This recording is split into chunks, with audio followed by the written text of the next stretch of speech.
Hi friends, ಎಲ್ಲರಿಗೂ ನಮಸ್ಕಾರ. ಬನ್ನಿ ಫ್ರೆಂಡ್ಸ್, ನಿನ್ನ ಜೊತೆ ನನ್ನ ಕತೆ ಸೀರಿಯಲಿನ ಚಿಕ್ಕದೊಂದು ಪ್ರೋಮೋನ ನೋಡ್ಕೊಬರೋಣ. ಅದಕ್ಕೂ ಮುಂಚೆ ಯಾರೆಲ್ಲ ನನ್ನ ವಿಡಿಯೋ ನೋಡ್ತಾ ಇದ್ದೀರಾ ಅವರೆಲ್ಲ ಪುಟ್ಟದೊಂದು ಲೈಕ್ ಮಾಡಿ ಹಾಗೆ ಸಬ್ಸ್ಕ್ರೈಬ್ ಮಾಡ್ಕೊಳ್ಳಿ ಫ್ರೆಂಡ್ಸ್. ಬನ್ನಿ ಫ್ರೆಂಡ್ಸ್, ಸ್ಟಾರ್ಟ್ ಮಾಡೋಣ. ಫ್ರೆಂಡ್ಸ್, ಮೊದಲಿಗೆ ಅಜ್ಜಿ ಹೇಳ್ತಾ ಇರ್ತಾರೆ, ಮನೇಲಿ ಬಂದಿರೋ ಗುರುಗಳ ಹತ್ರ ಎಲ್ಲರೂ ಆಶೀರ್ವಾದ ತಗೊಳ್ಳಿ ಅಂತ ಹೇಳ್ತಾ ಇರ್ತಾಳೆ. ಎಲ್ಲರೂ ಸಹ ಆಶೀರ್ವಾದ ತಗೋತಾ ಇರ್ತಾರೆ. ಅವಾಗ ದೇವಿಯನ್ನೇ ಅಶ್ವಿನಿಗೆ ಹೇಳ್ತಾಳೆ, ನೀನು ಹೋಗಿ ಆಶೀರ್ವಾದ ತಗೊಳಮ್ಮ ಅಂತವ. ಅವಾಗ ಅಶ್ವಿನಿ ಬೇಡ ಮೇಡಮ್ ನನಗೆ ಅಂತ ಹೇಳ್ತಾ ಇರ್ತಾಳೆ. ಅವಾಗ ನೋಡಿ ಅತ್ತೆ ಅಂತ ಅಂದಾಗ ಅಜ್ಜಿ ಹೇಳ್ತಾ ಇರ್ತಾಳೆ, ಹೋಗಮ್ಮ ನೀನು ಆಶೀರ್ವಾದ ತಗೋ, ಒಳ್ಳೇದಾಗುತ್ತೆ ಅಂತ. ಅವಾಗ ಅಶ್ವಿನಿ ಆಶೀರ್ವಾದ ತಗೊಳ್ಳೋಕ್ಕೆ ಅಂತ ಗುರುಗಳ ಹತ್ರ ಹೋಗ್ತಾ ಇರ್ತಾಳೆ. ಅವಾಗ ಅಶ್ವಿನಿ ಹೇಳ್ತಾ ಇರ್ತಾಳೆ, ಗುರುಗಳೇ ನನಗೆ ಯಾರೂ ಇಲ್ಲ, ನಾನೊಬ್ಳು ಅನಾಥಳು. ಈ ಫ್ಯಾಮಿಲಿ ನೋಡಿದ್ರೆ ನನಗೆ ತುಂಬ ಖುಷಿ ಆಗುತ್ತದೆ. ಇಂಥದ್ದೊಂದು ದೊಡ್ಡ ಫ್ಯಾಮಿಲಿ ನನಗೆ ಸಿಗಲಿ ಅಂತ ಆಶೀರ್ವಾದ ಮಾಡಿ ಗುರುಗಳೇ ಅಂತ ಆಶೀರ್ವಾದ ತಗೋತಾ ಇರ್ತಾಳೆ. ಆವಾಗ ಅಜ್ಜಿಗೆ ಒಂದು ಕ್ಷಣ ಶಾಕ್ ಆಗುತ್ತೆ. ಅಲ್ಲಮ್ಮ ಅಶ್ವಿನಿ, ನಿನ್ನ ತಂದೆ ತಾಯಿ ಎಲ್ಲ ಇದ್ದಾರೆ, ನನಗೆ ಫ್ಯಾಮಿಲಿ ಇದ್ದಾರೆ ಅಂತ ಹೇಳಿದ್ದೆ ಅಲ್ವಾ, ಯಾಕೆ ಇವಾಗ ಈ ಥರ ಹೇಳ್ತಿದ್ಯಾ ಅಂತ ಕೇಳ್ತಾ ಇರ್ತಾಳೆ. ಇಲ್ಲ ಅಜ್ಜಿ, ನಾನು ನಿಮ್ಮ ಹತ್ರ ಸುಳ್ಳು ಹೇಳ್ಬಿಟ್ಟೆ, ಸಾರಿ. ನಾನು ಚಿಕ್ಕ ವಯಸ್ಸಿನಿದ್ದಾಗಲೇ ಅನಾಥಾಶ್ರಮ ಸೇರಿಬಿಟ್ಟೆ. ನನ್ನನ್ನು ಯಾರು ಪ್ರೀತಿಯಿಂದ ಮಾತಾಡಿಸ್ತಾರೋ ಅವರೇ ನನ್ನ ಅಪ್ಪ ಅಮ್ಮ, ಅಜ್ಜಿ ತಾತ. ಯಾರು ನನ್ನ ಜೊತೆ ಆಟ ಆಡ್ತಾರೋ ಅವರೇ ನನ್ನ ಅಕ್ಕ ತಂಗಿ ಅಂತ ಅಂದ್ಕೊಂಡು ನಾನು ಬೆಳೆದ್ಬಿಟ್ಟೆ ಅಂತ ಹೇಳ್ತಾ ಇರ್ತಾಳೆ. ಅಯ್ಯೋ, ಚಿಕ್ಕ ವಯಸ್ಸಿನಲ್ಲಿ ಎಂಥ ಕಷ್ಟನೆಲ್ಲ ನೀನು ಅನುಭವಿಸಿದೆ ಅಮ್ಮ ಅಂತ ಅಜ್ಜಿ ಹೇಳ್ತಾ ಇರ್ತಾಳೆ. ಇನ್ನೊಂದು ಕಡೆ ಗುರುಗಳು ಭೂಮಿಗೆ ನೋಡ್ಬಿಟ್ಟು ಹೇಳ್ತಾ ಇರ್ತಾರೆ, ನೋಡಮ್ಮ, ಬೆಂಕಿಗೆ ಕರ್ಪೂರ ಹಾಕಿದರೆ ಎಷ್ಟು ಬೇಗ ಅದು ದಗದಗ ಅಂತ ಉರಿದು ಬೂದಿ ಆಗುತ್ತೋ, ಹಾಗೆ ನಿನ್ನ ಮನಸ್ಸಲ್ಲಿರೋ ನೋವುಗಳೆಲ್ಲವೂ ಸಹ ದಗದಗ ಅಂತ ಉರಿತಿದ್ದೆ, ಒಂದಲ್ಲ ಒಂದು ದಿನ ಅದು ಆರಿ ಹೋಗುತ್ತೆ ಅಂತ ಹೇಳ್ತಾ ಇರ್ತಾನೆ. ಅವಾಗ ಆಶೀರ್ವಾದ ಮಾಡಿ ಗುರುಗಳೇ ಅಂತ ಆಶೀರ್ವಾದ ತಗೋತಾ ಇರ್ತಾಳೆ. ಈ ಕಡೆ ರಮಣ ಹೇಳ್ತಾನೆ, ಬನ್ನಿ ಗುರುಗಳೇ, ಪ್ರಸಾದ ಸ್ವೀಕರಿಸಿರಂತೆ ಅಂತ ಕರ್ಕೊಂಡು ಹೋಗ್ತಾ ಇರ್ತಾನೆ. ಆದರೆ ಅಜ್ಜಿ ಮಾತ್ರ ಅಜಿತ್ ಮತ್ತು ಭೂಮಿನ ಹಾಗೆ ಬೈತಾ ಇರ್ತಾರೆ.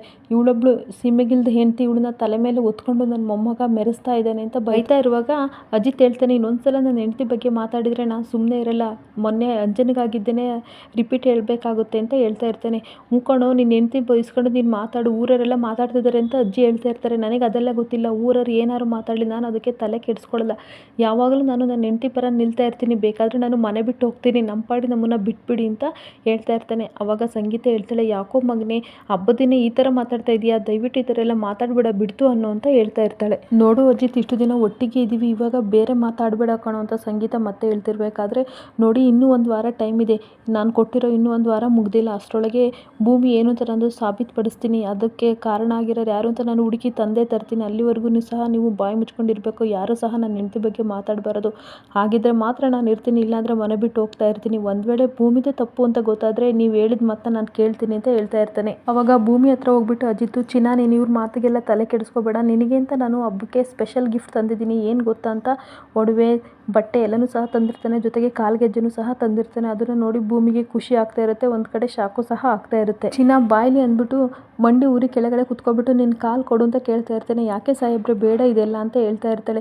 ಚಿನ್ನ, ನೀನು ತಲೆ ಕೆಡಿಸ್ಕೋಬೇಡ, ನೀನು ನನ್ನ ಹೆಂಡ್ತಿ, ಯಾಕೆ ನಾಚಿಕೆ ಪಡ್ತೀಯ, ಕೊಡು ನಿನ್ನ ಕಾಲ ಅಂದ್ಬಿಟ್ಟು ಕಾಲಿಗೆ ಗೆಜ್ಜೆಯನ್ನು ಹಾಕ್ತಾ ಇರ್ತಾನೆ. ಮನೆಯವರೆಲ್ಲರೂ ಸಹ ನೋಡ್ತಾ ಇರ್ತಾರೆ. ಅವಾಗ ಕಾಲ್ಗೆಜ್ಜೆ ಹಾಕ್ತಾನೆ. ಭೂಮಿಗೆ ತುಂಬ ಖುಷಿ ಆಗುತ್ತೆ. ಅರೆ, ನನಗೆ ಕಾಲ್ಗೆಜ್ಜೆ ಇಷ್ಟ ಅಂತ ಇವ್ರಿಗೆ ಹೇಗೆ ಗೊತ್ತು ಅಂತ ಯೋಚನೆ ಮಾಡ್ತಾ ಇರ್ತಾಳೆ. ಅವಾಗ ಅಜಿತ್ ಹೇಳ್ತಾನೆ, ನಿನಗೆ ಕಾಲ್ಗೆಜ್ಜೆ ಅಂದರೆ ತುಂಬ ಇಷ್ಟ ಅಂತ ನನಗೆ ಗೊತ್ತು, ಆದರೆ ಈ ಕಾಲ್ಗೆಜ್ಜೆ ನಾನು ಯಾಕೆ ಹಾಕಿದ್ದೀನಿ ಗೊತ್ತಾ, ನೀನು ಅದನ್ನು ಹಾಕ್ಕೊಂಡು ಓಡಾಡಲಿ ಅಂತಲೋ ಅಥವಾ ಆ ಸೌಂಡ್ ನನಗೆ ಕೇಳಿಸ್ಲಿ ಅಂತ ಅಲ್ಲ, ಬೇರೆ ಏನೋ ಕಾರಣ ಇದೆ ಅಂತ ಹೇಳ್ತಾ ಇರ್ತೀನಿ. ನೀನು ನಡೆದಾಡುವಾಗ ಪ್ರತಿ ಹೆಜ್ಜೆ ಸೌಂಡಲ್ಲೂ ಸಹ ನಾನು ನಿನ್ನ ಜೊತೆ ಇರ್ತೀನಿ, ಅದು ನಿನಗೆ ಗೊತ್ತಾಗ್ಲಿ ಅಂತ ಈ ಕಾಲ್ಗೆಜ್ಜೆ ಹಾಕಿದ್ದೀನಿ ಅಂತ ಹೇಳ್ತಾನೆ. ಅದಕ್ಕೆ ಅಜ್ಜಿ ಹೇಳ್ತಾ ಇರ್ತಾರೆ, ಇದು ಬೇರೆ ಒಂದು, ಇವಳಿಗೆ ಎಲ್ಲೆಲ್ಲೋ ಹೋಗಿ ಸುತ್ತಾಡ್ಕೊ ಬರ್ತಾಳೆ, ಇವಳಿಗೆ ಗಿಫ್ಟ್ ಬೇರೆ ಅಂತ ಮತ್ತೆ ಗೊಣಗೋಣ ಅಂತ ಇರ್ತಾಳೆ. ನೋಡಿ ಅಜ್ಜಿ, ನೀವು ದೊಡ್ಡವರು ಹಿರಿಯವರು ಅಂತ ನಾನು ಗೌರವ ಕೊಡ್ತಾ ಇದ್ದೀನಿ, ಅದನ್ನ ಬಿಟ್ಟು ಯಾರು ಸಹ ಮನೇಲಿ ಏನಾದ್ರು ಭೂಮಿ ಬಗ್ಗೆ ಒಂದು ಮಾತಾಡಿದ್ರು ಸಹ ನಾನು ಸುಮ್ಮನೆ ಬಿಡಲ್ಲ ಅಂತ ಹೇಳ್ತಾ ಇರ್ತಾನೆ. ಮತ್ತೆ ಯಾರಾದರೂ ಸಹ ನನ್ನ ಹೆಂಡತಿ ಬಗ್ಗೆ ಕೆಟ್ಟದಾಗಿ ಮಾತಾಡಿದ್ರೆ ನಾವು ಆವತ್ತಿನ ದಿನ ಸಹ ನಾವು ಮನೆ ಬಿಟ್ಟು ಹೋಗ್ತೀವಿ ಅಂತ ಹೇಳ್ತಾ ಇರ್ತಾನೆ. ಅವಾಗ ಮನೆಯವರೆಲ್ಲರಿಗೂ ಸಹ ಒಂದು ಕ್ಷಣ ಗಾಬರಿ ಆಗುತ್ತೆ. ಅದಕ್ಕೆ ಸಂಗೀತ ಹೇಳ್ತಾಳೆ, ಈ ಥರ ಎಲ್ಲ ಮಾತಾಡಬೇಡ, ಆದರೆ ನೀನು ನಿನ್ನ ಹೆಂಡತಿ ಪರ ನಿಂತಿದ್ದಕ್ಕೆ ನನಗೆ ತುಂಬ ಖುಷಿ ಆಗುತ್ತೆ ಅಂತ ಹೇಳ್ತಾ ಇರ್ತಾಳೆ. ಅವಾಗ ಅಜಿತ್ ಹೇಳ್ತಾನೆ, ಚಿನ್ನ, ನೀನೇನು ಯೋಚನೆ ಮಾಡಬೇಡ, ನಾನು ಒಬ್ಬಂಟಿ ಅಂತ ನೀನು ನೋವು ಪಡಬೇಡ, ನಿನ್ನ ಪ್ರತಿ ಹೆಜ್ಜೆಯಲ್ಲೂ ಸಹ ನಾನು ಇರ್ತೀನಿ ಅಂತ ಹೇಳ್ತಾ ಇರ್ತಾನೆ. ಈ ಅಜಿತ್, ನಿನ್ನ ಗಂಡ ಈ ಗೆಜ್ಜೆ ಕೊಟ್ಟಿರೋದೆ ಅದಕ್ಕೋಸ್ಕರ, ಯಾವಾಗಲೂ ನಿನ್ನ ಜೊತೆ ಇರ್ತೀನಿ ಅಂತ ನೆನಪಿಸೋಕ್ಕೆ ನಿನಗೆ ಕೊಟ್ಟಿದ್ದೀನಿ ಅಂತ ಕೊಟ್ಬಿಟ್ಟು ಜೊತೆಗೆ ಒಡವೆ ಮತ್ತು ಸೀರೆನೂ ಸಹ ಕೊಡ್ತಾನೆ.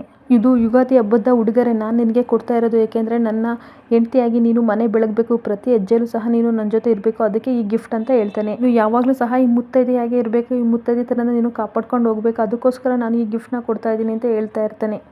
ಆಗ ಭೂಮಿ ಒಂದು ಕ್ಷಣ ಶಾಕ್ ಆಗ್ತಾಳೆ, ಹಾಗೆ ಖುಷಿನೂ ಆಗ್ಬಿಟ್ಟು, ಸಾಹೇಬ್ರೆ ಇದೆಲ್ಲ ನನಗ ಅಂತ ಕೇಳ್ತಾಳೆ. ಹೌದು ಚಿನ್ನ, ಇದೆಲ್ಲ ನಿನಗೆ ತಗೋ ಅಂತ ಕೊಡ್ತಾ ಇರ್ತಾನೆ. ಆದರೆ ದೇವೇನಿ ನೋಡಿ ಅದನ್ನು ಹೊಟ್ಟೆ ಹುರ್ಕೊತಾ ಇರ್ತಾಳೆ. ಈ ಜಾಗದಲ್ಲಿ ನನ್ನ ಮಗಳು ಇರಬೇಕಿತ್ತು, ಇವಳಿದ್ದಾಳೆ, ಆದಷ್ಟು ಬೇಗ ಇವಳನ್ನ ಮನೆಯಿಂದ ತೊಲಗಿಸ್ಬೇಕು ಅಂತ ಯೋಚನೆ ಮಾಡ್ತಾ ಇರ್ತಾಳೆ. ಆಲ್ರೆಡಿ ಕಬ್ಬಿಣ ಕಾದಿದೆ, ಆದಷ್ಟು ಬೇಗ ಇವಳಿಗೆ ಅದನ್ನು ಮುಟ್ಟಿಸ್ಬಿಟ್ಟು ಮನೆಯಿಂದ ತೊಲಗಿಸ್ಬೇಕು, ಆದಷ್ಟು ಬೇಗ ನನ್ನ ಮಗಳನ್ನು ಅಜಿತ್ಗೆ ಕೊಟ್ಟು ಮದುವೆ ಮಾಡಿಬಿಟ್ಟು ಈ ಮನೆಗೆ ರಾಣಿ ಥರ ಮಾಡಬೇಕು ಅಂತ ಯೋಚನೆ ಮಾಡ್ತಾ ಇರ್ತಾಳೆ. ಇಲ್ಲಿಗೆ ಈ ವಿಡಿಯೋ ಮುಕ್ತಾಯವಾಗುತ್ತದೆ. ಈ ವಿಡಿಯೋ ಇಷ್ಟ ಆದರೆ ಪುಟ್ಟದೊಂದು ಲೈಕ್ ಮಾಡಿ, ಹಾಗೆ ಸಬ್ಸ್ಕ್ರೈಬ್ ಮಾಡ್ಕೊಳ್ಳಿ ಫ್ರೆಂಡ್ಸ್. Thank you.